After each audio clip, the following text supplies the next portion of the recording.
नमस्ते दोस्तों, आज की इस वीडियो में हम एक ऐसी सरकारी स्कीम के बारे में बात करने वाले हैं, जिसमें अगर आप सालाना 1.5 लाख रुपए तक जमा करते हैं, तो मैच्योरिटी पर आप लगभग 40 लाख रुपए तक का फंड तैयार कर सकते हैं।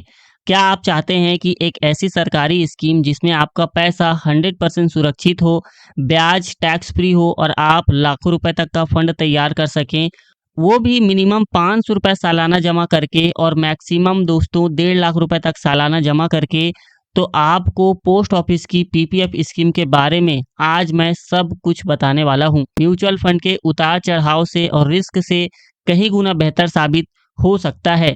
दोस्तों, इस स्कीम का नाम है पोस्ट ऑफिस पीपीएफ स्कीम, यानी कि पब्लिक प्रोविडेंट फंड। ये लॉन्ग टर्म सेविंग और इन्वेस्टमेंट स्कीम है, जिसे भारत सरकार खुद चलाती है।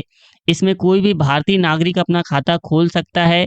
इसमें एक सिंगल व्यक्ति भी खाता खोल सकता है, या किसी नाबालिग या मानसिक रूप से अस्वस्थ व्यक्ति के लिए भी उनके गार्जियन के साथ मिलकर खाता खुलवाया जा सकता है। ध्यान रहे, पूरे देश में सिर्फ एक ही पीपीएफ अकाउंट खोला जा सकता है, चाहे आप उसे पोस्ट ऑफिस में खुलवाओ या फिर आप उसे बैंक अकाउंट में खुलवाओ। अब बात करते दोस्तों कि यह अकाउंट काम कैसे करती है। तो देखिए, post office public provident fund खाता खुलते ही आपको एक वित्तीय वर्ष में कम से कम 500 रुपए जमा करना जरूरी है। अगर आपने एक साल में यह मिनिमम राशि जमा नहीं किया, तो अकाउंट डिसकंटिन्यू हो जाएगा, यानी लोन और विड्रॉल की सुविधा बंद हो जाएगी। लेकिन घबराइए मत, इसे आप दोबारा चालू भी कर सकते हैं। बस हर डिफॉल्ट के लिए 500 रुपए प्लस 50 रुपए की पेनाल्टी जमा करनी होगी। अकाउंट की मैक्सिमम लिमिट है दोस्तों 1.5 लाख रुपए सालाना, और इससे जो भविष्य में ब्याज मिलेगा वह पूरी तरह से टैक्स फ्री होता है। अब बात करते दोस्तों कि ब्याज इसमें कैसे मिलता है। ब्याज दर भारत सरकार हर तिमाही पे तय करती है।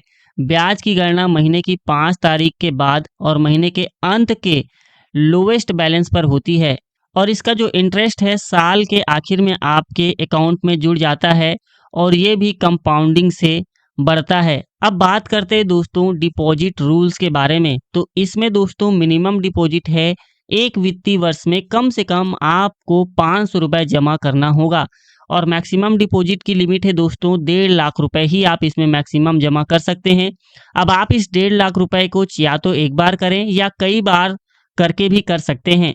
पेमेंट मोड है दोस्तों, कैश के माध्यम से कर सकते हो, चेक के माध्यम से कर सकते हो, डीमैट ड्राफ्ट के माध्यम से कर सकते हो, और ऑनलाइन ट्रांसफर कर सकते हो अगर आप बैंक में पीपीएफ अकाउंट ओपन कराते हो तो। इंस्टॉलमेंट हर साल में जितनी बार आप चाहो जमा कर सकते हो, लेकिन कुल डिपॉजिट 1.5 लाख रुपए से ज़्यादा नहीं होनी चाहिए। लेट डिपॉजिट पेनल्टी रूल के बारे में बात करें तो दोस्तों, अगर किसी साल 500 रुपए का मिनिमम डिपॉजिट नहीं हुआ, तो अकाउंट डिसकंटिन्यू हो जाएगा। इसे चालू करने के लिए हर मिसिंग साल के लिए 500 रुपए प्लस 50 रुपए पेनल्टी देनी होगी। बैक ईयर डिपॉजिट के बारे में बात करें दोस्तों, जब पुराना डिसकंटिन्यू अकाउंट चालू करते हो तो जो डिपॉजिट करते हो वो हर साल की लिमिट में गिना जाएगा। इंटरेस्ट की कैलकुलेशन की बात करें दोस्तों, तो वह हर महीने की 5 तारीख के बाद और महीने के अंत तक के लोएस्ट बैलेंस पर तय होता है। क्वार्टरली इंटरेस्ट सरकार हर 3 महीने में ब्याज दर तय करती है। डिपॉजिट पीरियड है दोस्तों 15 साल तक आप इसमें डिपॉजिट कर सकते हो। अगर एक्सटेंड किया गया तो 5-5 साल के ब्लॉक में आप इसे एक्सटेंड भी कर सकते हो। टैक्स का बेनिफिट के बारे में बात करें दोस्तों, तो सालाना 1.5 लाख रुपए तक निवेश में सेक्शन 80C के तहत छूट के लिए भी पात्र यहाँ पर हो जाता है। बात करें दोस्तों इसके मैच्योरिटी की, तो पीपीएफ अकाउंट की मैच्योरिटी 15 साल में होती है। ओपनिंग वाले साल को छोड़कर मैच्योरिटी पर आपके पास 3 ऑप्शन होते हैं, जैसे कि पहला, पैसा निकालकर आप अकाउंट बंद करा सकते हैं। दूसरा, बिना और पैसा डाले अकाउंट को ओपन रखना, इस पर ब्याज मिलता रहे।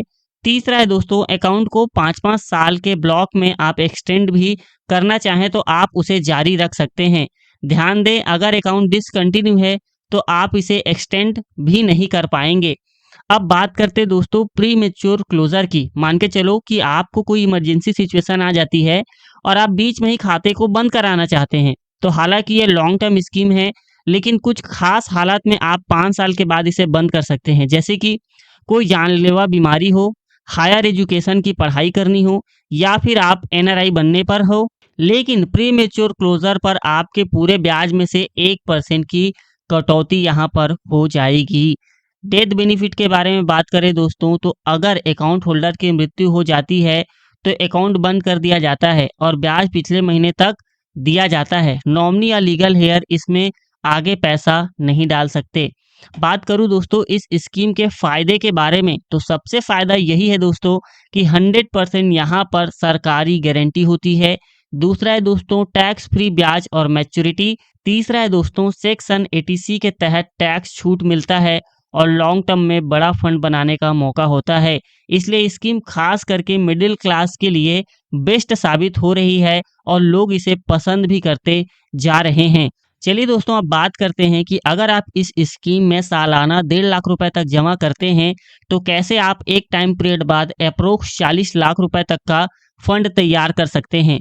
तो चलिए दोस्तों, अगर आप 10,000 रुपए जमा करते हैं अगले 15 सालों के लिए तो आपका टोटल इन्वेस्टमेंट होगा दोस्तों 1.5 लाख रुपए और आपका अप्रोक्स इंटरेस्ट निकल कर आएगा दोस्तों 1,21,214 रुपए।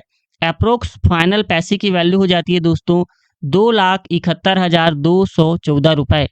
अगर आप सालाना 20,000 रुपए जमा करते हैं अगले 15 सालों के लिए तो टोटल इन्वेस्टमेंट होगा दोस्तों 3 लाख रुपए। यहाँ पर दोस्तों अनुमानित रिटर्न निकल कर आएगा 2,42,428 रुपए और फाइनल अप्रोक्स पैसे की वैल्यू हो जाती है दोस्तों 5,42,428 रुपए। अगर आप 30,000 रुपए सालाना जमा करते हैं अगले 15 सालों के लिए तो आपका टोटल इन्वेस्टमेंट हो जाएगा दोस्तों 4,50,000 रुपए। अनुमानित इंटरेस्ट होंगे दोस्तों 3,63,642 रुपए और अप्रोक्स फाइनल पैसे की वैल्यू हो जाती है दोस्तों 8,13,642 रुपए। अगर आप 40,000 रुपए सालाना जमा करते हैं अगले 15 सालों के लिए तो आपका टोटल इन्वेस्टमेंट होगा दोस्तों 6 लाख रुपए।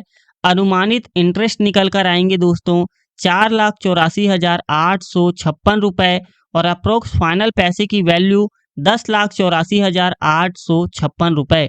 अगर आप सालाना 50,000 रुपए जमा करते हैं अगले 15 सालों के लिए तो आपका टोटल इन्वेस्टमेंट हो जाता है दोस्तों 7,50,000 रुपए और आपका अनुमानित इंटरेस्ट होता है दोस्तों 6,06,070 रुपए और आपका फाइनल अप्रोक्स पैसे की वैल्यू हो जाती है दोस्तों 13,56,070 रुपए।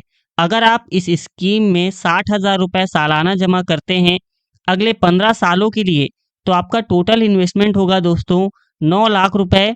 अनुमानित इंटरेस्ट निकल कर आएगा दोस्तों 7,27,284 रुपए और अप्रोक्स आपके फाइनल पैसे की वैल्यू 16,27,284 रुपए। और दोस्तों अगर आप इस स्कीम में 1 लाख रुपए सालाना जमा करते हैं अगले 15 सालों के लिए तो आपका टोटल इन्वेस्टमेंट होगा दोस्तों 15 लाख रुपए। अनुमानित रिटर्न्स निकल कर आएंगे दोस्तों 12,12,139 रुपए और अप्रोक्स फाइनल पैसे की वैल्यू 27,12,139 रुपए। और दोस्तों अगर आप मैक्सिमम सालाना 1.5 लाख रुपए तक जमा करते हैं तो आपका टोटल इन्वेस्टमेंट हो जाता है 22,50,000 रुपए।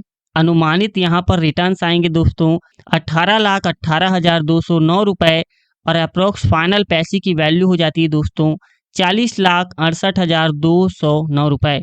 तो दोस्तों यहाँ पर आप देख सकते हैं अगर आप 1.5 लाख रुपए की इन्वेस्टमेंट को सालाना करते हैं और उसे 15 सालों तक जमा रखते हैं तो आप एक टाइम पीरियड बाद इस राशि से 40 लाख रुपए तक के लगभग अमाउंट तैयार कर सकते हैं।